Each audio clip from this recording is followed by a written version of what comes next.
Welcome to Worlds Collide, a wrestling card podcast for wrestling fans by wrestling fans, featuring Tony Vella from WrestlingTradingCards.com. This is like a stock market. And Zhan Morning from Wrestling with Cards on YouTube. And I'm not saying there's a right or wrong answer, I'm just posing the question. Join them as they navigate the world of wrestling cards, helping you build a bigger and better collection and making some money along the way.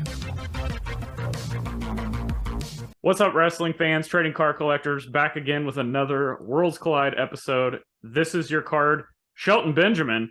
Tony picked this topic. Tony, what was your reasoning behind picking Shelton Benjamin? I think at the time it was just because I think he was celebrating 20 years. Yeah, they were. So I was thinking like that. I said, "Oh, you know what? We need to talk more about Shelton Benjamin. I don't think he gets talked about enough."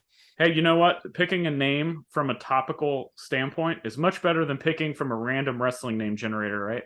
That's what I'm usually doing. So sometimes it just sometimes. All right, for those of you who have never listened to this, we're getting a lot of new listeners, a lot of new people coming into the hobby. Basically, we take a talent and we break down the rookie card, which that's our favorite part.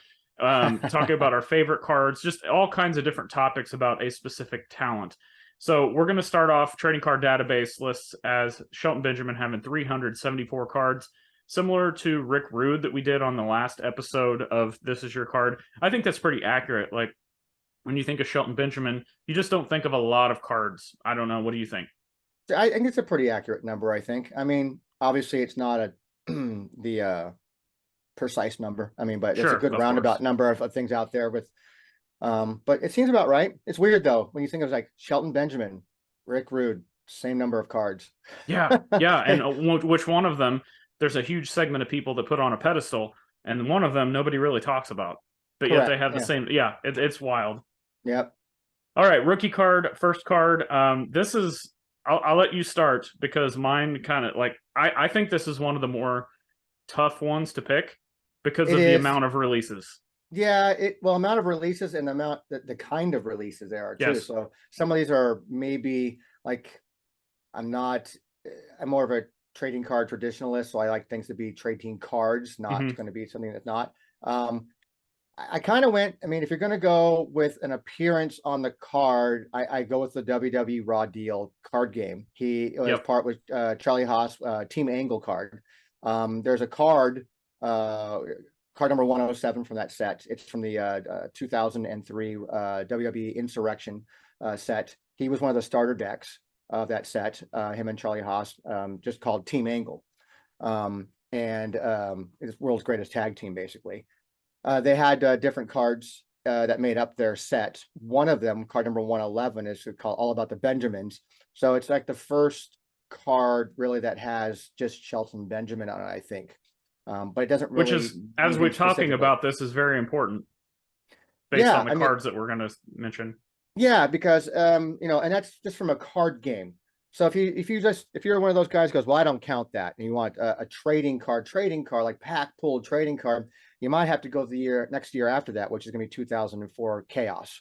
He actually has his own individual card in that because he's also in the he's not in the 2003 Aggression set that came out from Fleer, but Charlie Haas is, but he's not. So you have to go 2004 Chaos. So either one of those works for me. I mean, me as a Raw Deal guy, I kind of like the Raw Deal card from 03, but if I'm going to go pack pulled single, I might go, 04 Chaos. Yeah, that's kind of taking a look at where I went too. It's kind of all over the place too, because I started with the 03 Merlin Raw versus SmackDown sticker. It's S16. A lot of people don't recognize stickers as being at first. So, some people do, some people don't, but I threw it out there because I was going from a timeline perspective. Another thing I found, and to be completely honest, Tony, maybe you are, but I've said it before, I'm not the wrestling card expert. I don't know everything. So when I don't know everything, which is all the time, I go out and I do my homework and try to find things. So it's not like I can come up with some of it I can come up off the top of my head because it's ingrained in me. It's something we've talked about so much. But 2003 Fleer pay-per-view set Redemption. What can you tell us about this as just kind of a real quick background? That was done by Fleer to support WrestleMania 20, and you can order up to 8. There's 8 pay-per-views leading up to WrestleMania 20. You can send in a voucher, fill out a voucher, and send in proof that you ordered a pay-per-view. Oh, and yeah, I remember talking briefly about this on our Fleer Years episode. Yeah, so you basically got you got a pack of cards. Randomly in those cards would be ring mat cards. Super rare, super hard to come by. And I know he's in that. Him and Charlie Haas, I think, are in that on a ring mat card. And then that's that, so that opens up, sure, it's cool card, cool way to get it a little bit more rare than your standard card. But then there's people that will say, well, I don't count redemptions or mail-ins or anything like that. It's not pack pulled, even though it may come in a set or a pack or something. So and it's not even a base card. It's a relic card. Yeah. So there's another argument that you can make that this is not the one. But again, I'm going from the first appearances that I saw him in. Sure. Lastly, and this is kind of a cult fan favorite, Danbury Mint with Charlie Haas. And then you have to ask yourself, like you mentioned it on some of these other Team Angle cards in the World's Greatest Tag Team, like, do you consider a rookie first appearance, whatever, like, do you consider it? Do they have to be by themselves? Do they have to be as a tag team? Are they more, well, it's this like thing that we're never going to figure out, but it's just something that needs to be talked about. So I brought up Danbury Mint. I'm actually a fan of these certain cards, like, I've seen some in slabs. I saw some Vince McMahon's that were graded, and of course, they will all get pretty terrible grades based on the type of card that they're made out of. But there's just something about those all gold Danbury Mint cards that send me back to like Home Shopping Network with Don West and like just nostalgia.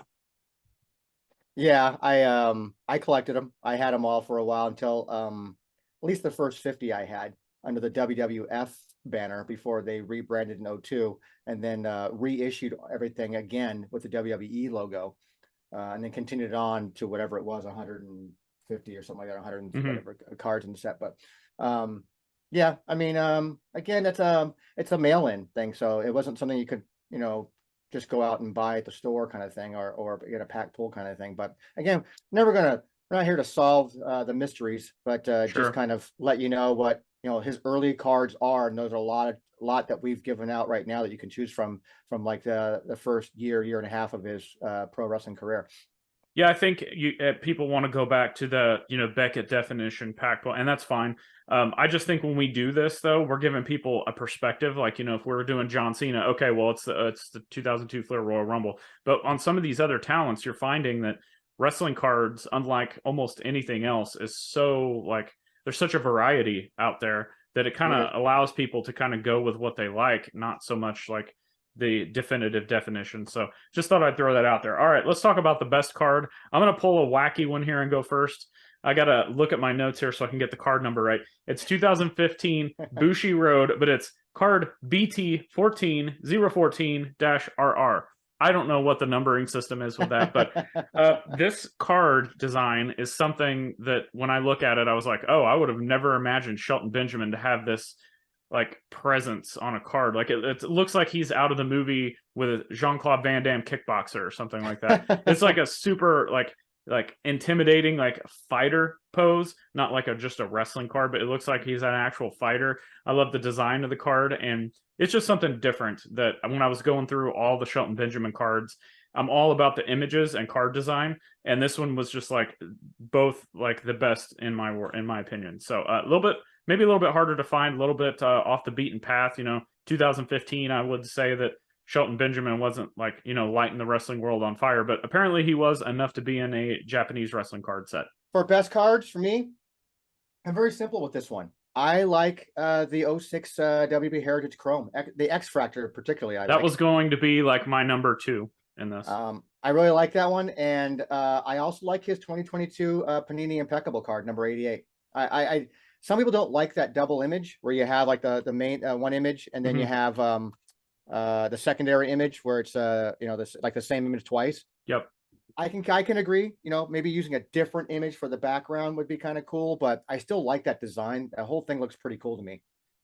Yeah, and I really like it. One other thing I'll touch on too, I'll just get your opinion. It really has nothing to do with this, but what do you think about Panini bringing back all of these old talents that maybe aren't as relevant currently like on screen, or maybe they're like, you know, names we haven't heard of in ages, and all of a sudden they have autographs in these sets, like, which I think it's a really cool idea, because like, you know, so, and it's sad at the same point. I'm sorry if you're offended by this, I'm sorry, but I'll see somebody that is going through a checklist on social media and they're like, who's Johnny Rods? And I'm like, do you not know anything about wrestling history? Apparently they don't. But I think it's cool when they put stuff out, like, you know, whether it's a cut autograph or an actual card like this in a full complete set. So figured I'd get your opinion on that real quick. Oh, I love it. I love having some of the obscure names out there that don't get a lot of love, or, you know, or maybe, again, like you said, they're not on TV, they're not in the forefront, but it adds a little bit of an element of something like, oh, that's kind of nostalgic and cool kind of thing. So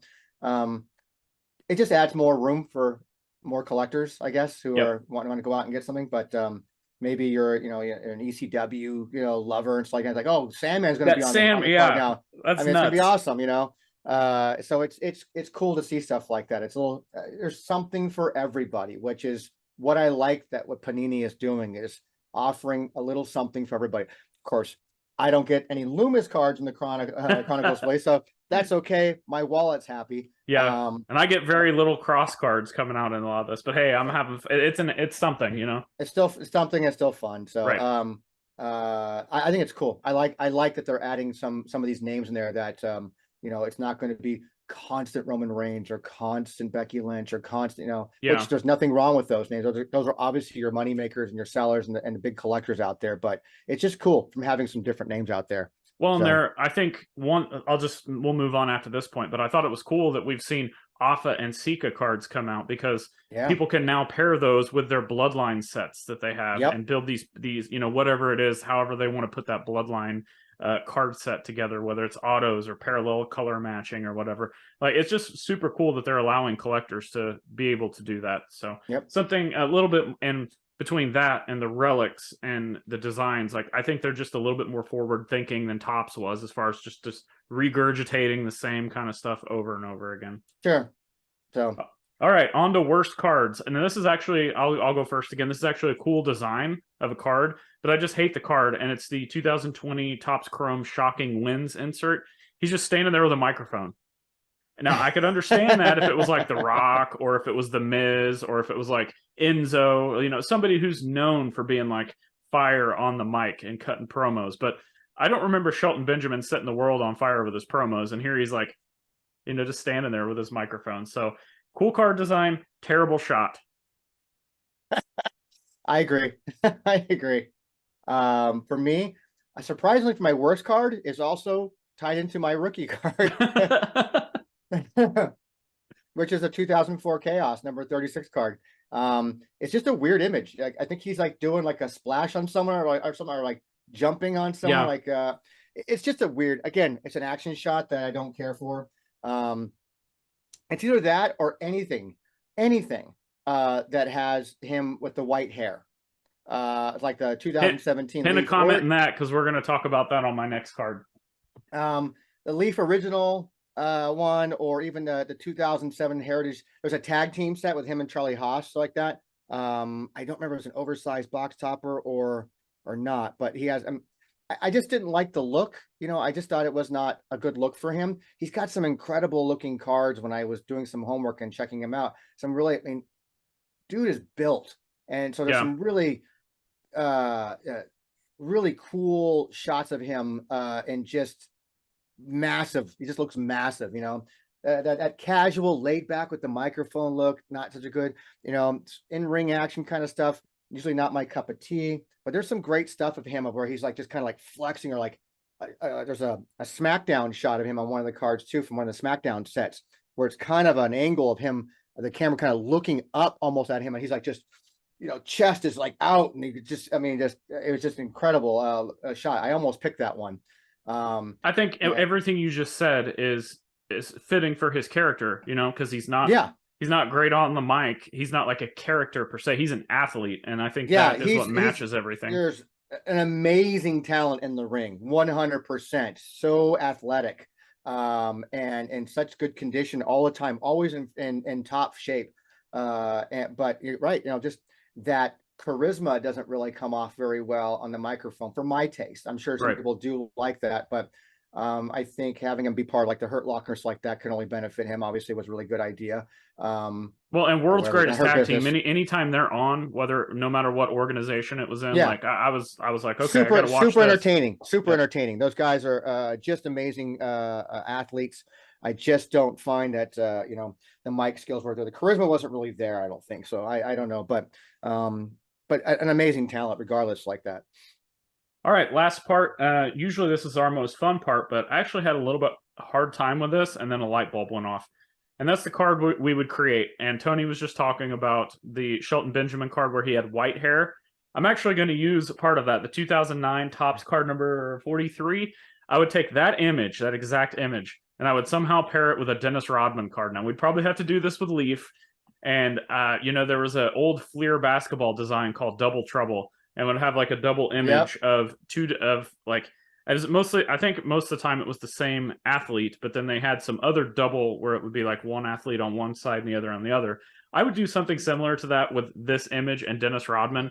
They're not really the same kind of people, but it was just something random that I was like, this sounds like something that would be in a Leaf product. Well, and it could even be like what we're talking about, the immaculate sets, like our impeccable set, where we had like the two images, like I chose, like one of those images could be like Rodman, one could be, you know, Benjamin. But the tie-in, I think that if I'm reading correctly, there is that, you know, the colorful hair, both have different colorful hairs like that, and sort of like that's what you're playing off of, that color. Right. So I think it's cool. I like it. Yeah, I mean, it's the same concept with, if we're just going to keep referencing Leaf, like, you know, that they put in Hogan, Flair, Steve Austin, Kenny Omega, and people are like, one of these is not like the other. And I'm like, technically, yes, but at the same time, I think what they were thinking was like, Kenny Omega was kind of at the top of the wrestling world at the time, from a fandom perspective, like these other guys. He's not a Hogan, he's not an Austin, but maybe he's kind of there from a popularity standpoint for, you know, the more modern day. I don't know that that's a fact. That's just when I saw that, I was like, sure, one doesn't look like the other, but it's also, I can kind of see what they're going for. So yeah, that's kind of what I was going for here. But what do you got? Well, if you check our show notes, I put nothing down. Because you got nothing? No, because what I thought for me is I want to have a card. I really want to play off the team angle thing.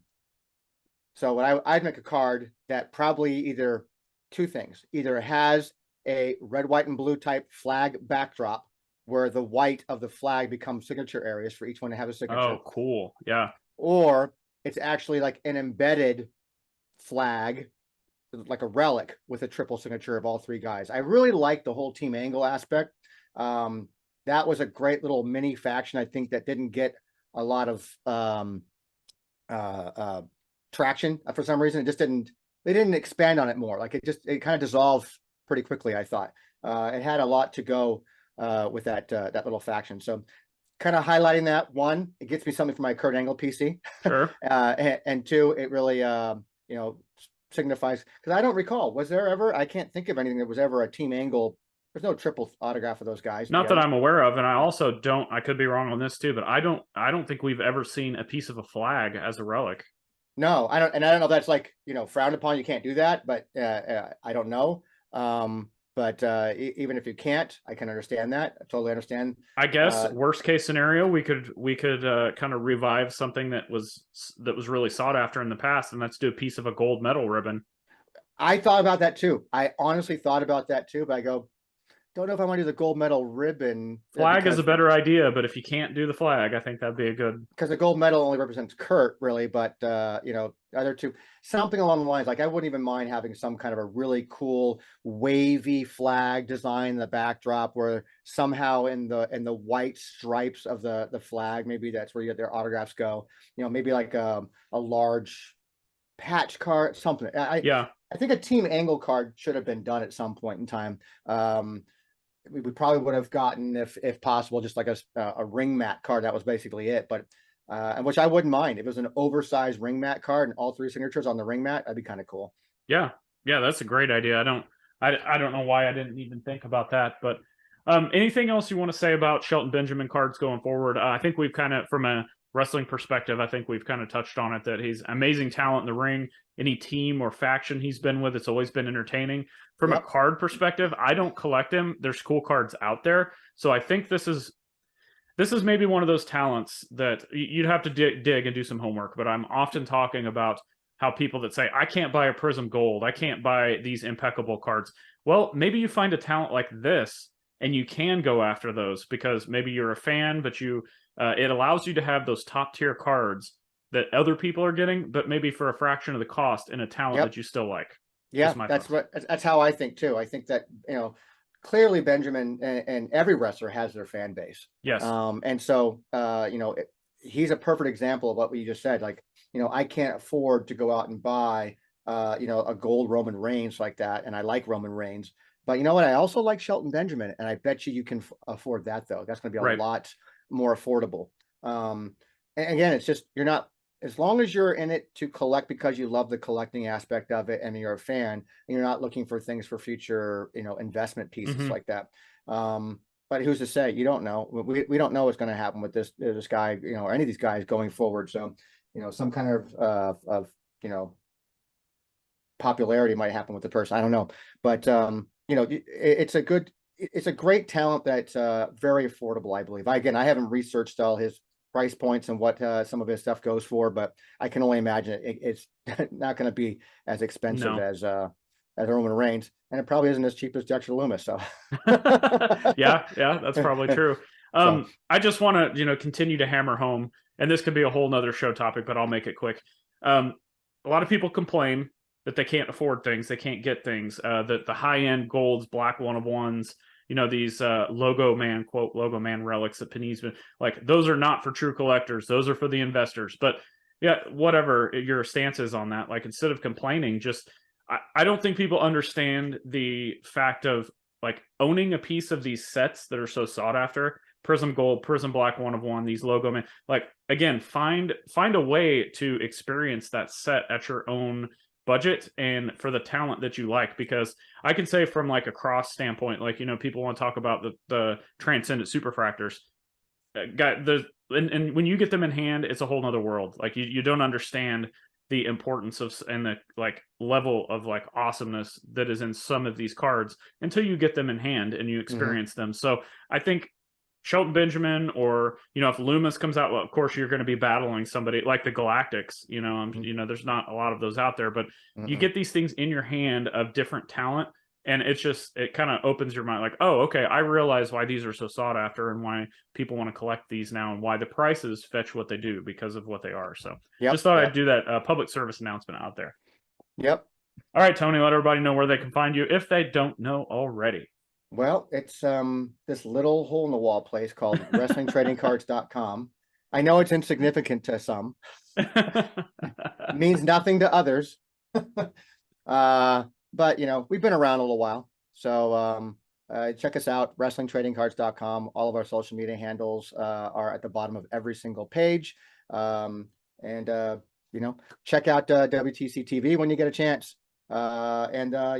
Even come over and check out the Wrestling Guy store in Phoenix if you're ever in the store in the area. So momentum's building. It's a slow grind, but I'm enjoying the ride. So it's some days are harder than others, but I'm enjoying the ride. So got a lot of stuff planned coming up, both for the store, WTC.